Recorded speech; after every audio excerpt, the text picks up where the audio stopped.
Hello everyone, my name is YaSheema Marshall, and thank you for joining me for my first kickoff episode of Being Black and Crazy in America, where I have an open conversation with those who are living with mental health issues, who are taking care of people who have mental health issues in the Black community. Now, you may ask, why would you name your show this, Being Black and Crazy in America? That is so counterproductive. That's offensive, the word crazy. And I use that word in quote unquote crazy because that's a word that people relate to very easily in the African American community when referring to someone who has mental health issues.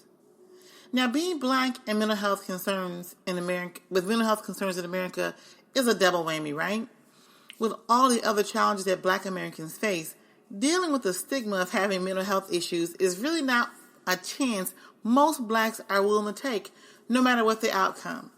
Now, we've come a long way from saying that Black people don't go to therapy, Black people don't get depressed, we're too strong to be anxious or be sad, we've made it through therapy. We've come some way from that concept.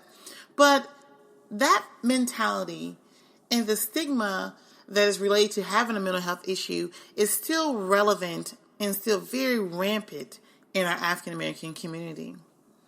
And I created this podcast so that this is a platform, a safe platform where people can come who are dealing with the fear, the stigma, the judgment, and complexities of being Black with a mental health illness, can openly share their lived experience from their own perspective, not from a perspective of someone who's a professional telling you about it, but from them.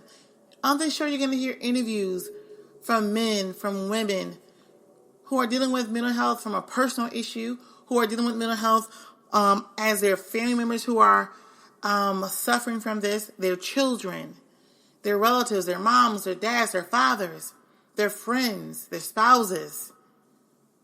So on my show, we go in depth and talk about these experiences, what it looks like, what it feels like, how your community treats you, how hard or how easy it is for you to get help for your mental health issues, and talk about those things that are barriers to getting mental health issues in our African American community, like proper or adequate health care in our communities. Professionals that we can relate to and who we trust to go to and tell some of our deepest, darkest personal secrets about ourselves. Talking about why we as Blacks still don't feel comfortable talking about mental health. We're getting better, but it's still a big stigma. It's still a big secret, still a topic that is taboo in the Black community, that you shouldn't talk about it. Don't share about it. Don't tell my business. People are going to think I'm crazy. People are going to think something's wrong with me. I'm going to lose my friends. And guess what? Unfortunately, those things are true. So how do we get over that hump? How do we cope with that? How do we deal with that in our community? What does it take? How can we help those who are suffering alone know they no longer have to go alone and suffer this alone, but there's support for them in the community? What do we do? So on this show, I can't wait to go and talk to these people and for them to share their stories with me and with you, in hope that they can inspire you, that they can show you and support you along your journey and let you know you're not alone. To let you know that there are other people who are out here who are dealing with the same thing. And to let you know that no matter what, it's important to take care of yourself. Even though it may be very hard. You may lose some friends. You may lose some family members. You may feel ostracized or isolated at first until you find your support system. But know that you are loved and it's important for you to get that help. Now, let me share you a little bit about myself. just in general, I'm a mommy, I'm a wife, I'm an entrepreneur, I'm a motivator of women and moms, and I'm a family advocate who has experienced the face of mental health from various perspectives, and that means professionally and personally. And so this topic is very dear to me and near to me. It's a topic that I'm very passionate about, and that I know just from my firsthand experience, whether it's dealing with moms and parents and families or children who are suffering from mental health struggles, that it's so important for us to have this conversation, to talk about this, and to know that Black people are not exempt from mental health issues because we're strong, because we're tough, because we know how to deal with suffering, and we know how to deal with all these things. That's wrong. The fact of the matter is that because of those things, because that we have been 9 times out of 10 more impacted by violence, stress, anxiety, is more of a reason for us to make sure that we are taking care of ourselves and our communities and our families and our children, because these things do impact us and sometimes impact us more. So therefore, it affects our mental health issues and our mental health all in general, right? And so a little bit more about myself. I don't know, when was the first time that I experienced mental health, as a Black woman, as a child. I think it was really as a child. I can't remember exactly when, but my earliest memory of dealing with mental health was when I was a little girl in Muskegon. And I had to be no older than maybe 5 or 6, because we were still living in Muskegon, and we were living in this house on Hackley Street. And I remember there was this woman in our neighborhood, and they called her, I was a little kid, and they called her Crazy Lady Audrey. And when you're little, you don't understand what that word means, right? Crazy Lady Audrey. What do they mean by that? But let me tell you why they called her that and what happened. So this lady would walk past. We lived on a pretty popular street. Hackley is a pretty busy street, in the Muskegon Heights. And she would walk down the street, and she'd be talking to herself. You didn't know what she was talking about sometimes, and sometimes you did. She would be swearing and all kinds of things. And, your parents would tell you, oh, don't go by Crazy Lady Audrey. Oh, she's coming down the street. Get in your yard, get away, get on your porch. And you learned as a little kid when you saw her coming to run. Now, she wasn't going to do anything, or had never done anything to my knowledge to hurt anybody. It's just that she walked down the street and she would be talking to herself, and she had her hair was long, and it was always plaited, and probably about 5 to 10 plaits, down her hair. And plaits are single braids, if you don't know that. And sometimes she would stop on the side of the street, right there in the street. She didn't walk on the sidewalk. She walked on the street right next to the curb. And she would stop on the side of the curb, and she would pull down her pants, and she would pee. So you understood that why they called her crazy. Okay? So another example that I can think of, this crazy word always comes up, right? I had a cousin who has now that I'm, an adult, I can recognize or understand that she had a mental health issue. And they called her crazy. It's her crazy cousin such and such. I won't call her name for privacy. But they called her crazy such and such. And it's like, why is they calling her crazy? Well, again, what was she doing? It was her behavior. And she would run out of the house a couple times naked and running up and down the street. And so that was a reason why they called her that, crazy. And then my third example or instance that I can remember just as a child growing up is my teenage years. I'm going to my teenage years. When there was this guy in our neighborhood, and we called him Crazy Chuck. And what he did was he would chase you around sometimes. He was an adult, or at least older adult, older teen that you thought. And he was also, as we grew up, he was an adult. But he would do things like, chase you around if you saw him coming, and he would chase you around and he would bark at you. And And it was crazy. And when it first happened to me, I was totally terrified, right? I was like, oh my God, this guy is crazy. What's going on? Okay. And so I can remember those times growing up as a kid, as a older kid and as a teenager, experiencing that type of mental health. You know, the things that you see, oh, people always say, oh, don't worry about that in your family. Your family, they have that crazy person. Oh, she's crazy. Oh, he's crazy. They're crazy. Like, what does that mean? Why do you keep using this word crazy? You know, when you're relating to them. But that's what it was. It was a mental health issue. These people had mental health issues, things like bipolar, paranoid schizophrenia, or just a developmental delay or something like that. But they had a mental health condition that they were dealing with, and people in our community just kind of threw them to the side, forget about them, label them with that word crazy, right? And so you didn't know and understand. You may have some of those same experiences. So those are my experiences. And when I got older, and I'll tell you some of my personal experience, just dealing with, as a parent, dealing with a child who has ADHD and ADD. You know, when my son was younger and he was it was something that was pegged and learned very early in his education, when he was probably in preschool and kindergarten.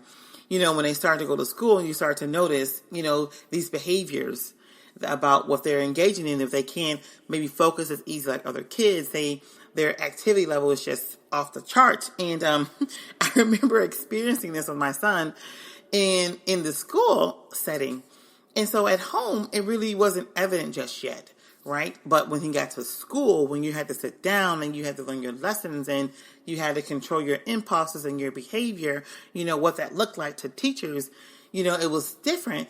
And so dealing with my son at an early age in his elementary years with ADHD and ADD, I just remember having just horrible experiences with that because, and even when he was young, people would tell you, oh, you know, all he needs to do is whoop his butt. He just needs a butt whooping. He's just a bad kid. He's just this and he's just that. And, you know, and that would make you feel bad as a parent. So if you're a parent with a child who has mental health issues, emotional issues, things of that nature, has been diagnosed with these things or diagnosable, I know where you're coming from and I can relate because dealing with him in an early age in elementary and saying, hey, wait, time out. What we're not going to do is what happens, you know, when this happens to our kids, they want to label our kids, right? They want to label them, you know, whatever it is, label them ADHD or ADD. And then they want to say, oh, well, because of this, they have to have medication, they have to have this evaluation. They're going to be in special classes. They're going to do this and they're going to do that. And, you know, whoa, as a parent, you are blown away. And you're like, whoa, wait a minute, time out. No way in hell. And I'm going to allow you to do this, or this. And we go into automatic protective mode, right? Because we don't want people labeling our babies. We don't want people ostracizing them. We don't want people thinking something's wrong with them. We don't want to think something's wrong with them, right? As parents. But for me, how I dealt with that, I said, well, let's go and, you know, these are behaviors. I like to deal with the behaviors. I don't care about the label and necessarily this, just the diagnoses. But what is the behavior? What is going on, you know, with my son? So going to the doctor, and they have this little thing where you can like do a general evaluation. You know, give it to your teacher, this teacher or whatever, and a couple of people, and let them evaluate and just document his behavior and what's going on, and then go from there to the doctor and said, hey, this is what I got. You told me to fill this out. Have me fill it out at home, and his teachers fill it out at school. And this is what we came up with. Look at these papers and tell me what's going on with my son. Because we have to make sure that he's going to be successful at school and in life, whatever that takes. And so, long story behold, of course, he gave him a lightweight diagnosis of ADHD/ADD complex, meaning that he had a little bit of both of them going on, which is kind of like a double whammy. If you're dealing with a kid who's totally hyperactive and also have a problem with focusing. You know, you're like, okay, great. Thanks for the information. Now I can go and research this and figure out what needs to happen to help my son. But I tell you this story because sometimes as parents, We are afraid of what I said in the beginning, of our children being labeled, of our children being ostracized, of our children, being treated funny by the teachers, the administrators, and also their friends, their social life, right? Because this does affect their social life sometimes when they have a disability that is easily detected by their classmates. Their social status changes sometimes, or it can, depends on how other children take them and what they're dealing with. And so what happens sometimes is that when we do that, when we decide to just put up the blinders, when we decide to not get the proper evaluation, the proper information, then that means we can't be a complete and full advocate for our child, right? We can't be the true advocate that they need us to be if we're in denial or ignoring the fact of their experience, what's going on with them, right? We can't just keep letting them go years, elementary, middle school, high school, dealing with this behavior or dealing with this disorder, this condition, untreated, and uncared for, because we refuse to go and make sure they're getting the help that they need. So I'm talking to you as a parent. This is my introduction to my mental health, to this being black and crazy. And yes, my son was a black boy in the school, and I wanted to make sure that I protected him, that they were not going to break his spirit. They were not going to tell him that he couldn't, that he was less than, that he was this and he was that, because he wasn't. He was a great kid. And for my son, that was a plus for him. He had a great personality. He wasn't truly a behavior problem in the classroom. It's just that he was hyper sometimes, and his ADHD, as he got older, ADD, impaired his ability to focus better as his other classmates. So that worked a little bit on his favor, but at the same time, there are some things that I had to come in as a parent and advocate. Now, had I not acknowledged and recognized, okay, he was dealing with these issues, then at home, I would not have been able to use behavior modification myself, create systems, create an environment, an atmosphere at home for him that was conducive to him being successful in life. Because it wasn't just up to the school, because I couldn't leave it up to the school, or he would have been in bad shape. And he wouldn't be graduating today from high school. It has been a journey. Yes, it has. Because as parents, when we have children who have mental health issues, and I know my child has ADHD and ADD, and there are some other parents, you have your children who are having some more severe mental health conditions, and it is tough. It is tough for us to deal with that, not just the stigma of what happens, because the stigma is there. It's still there in our community.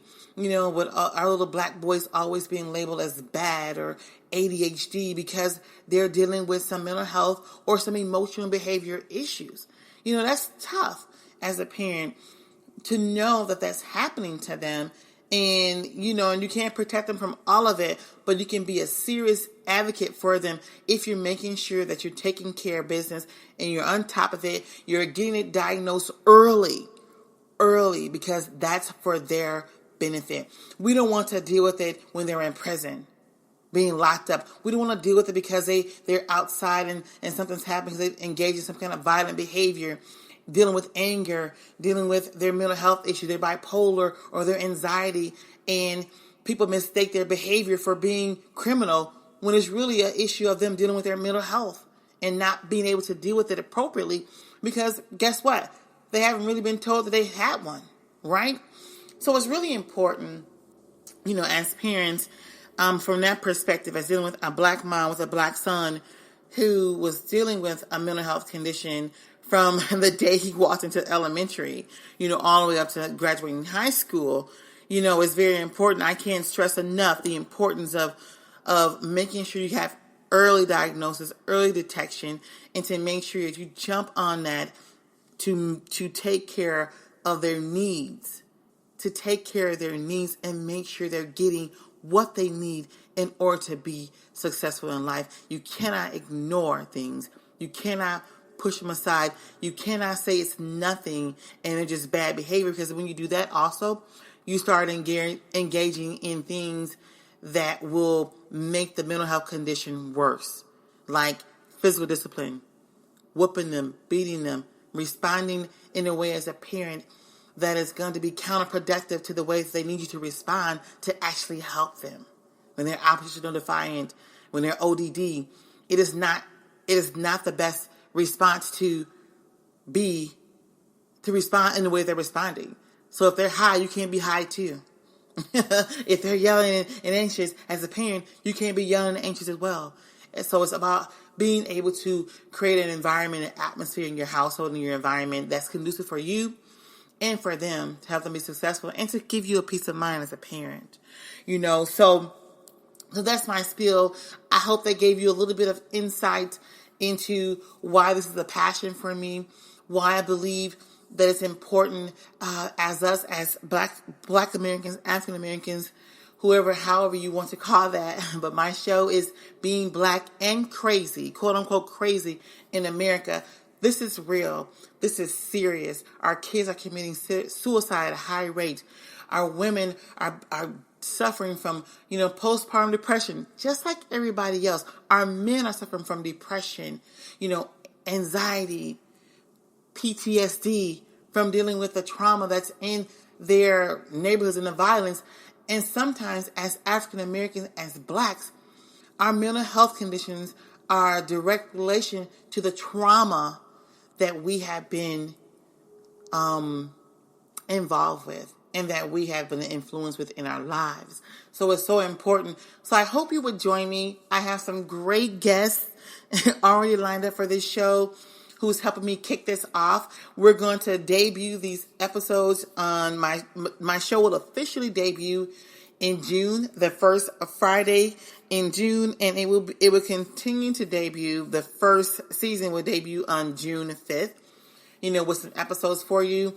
And I hope that you will listen with a great ear.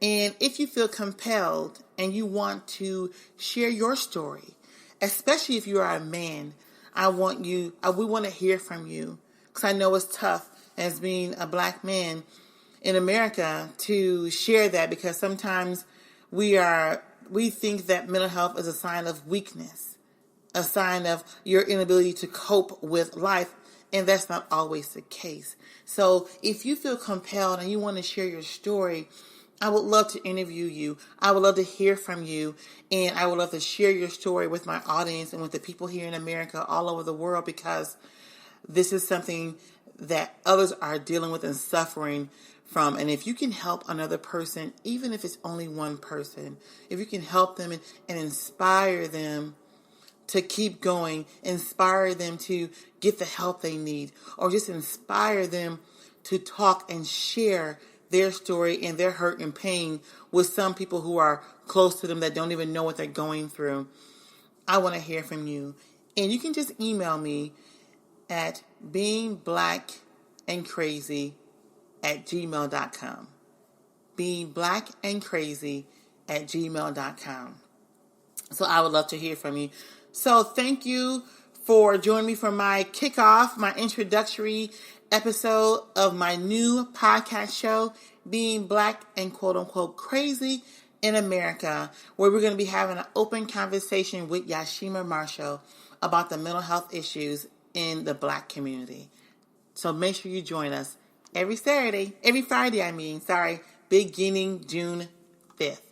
Take care. I feel like a baby.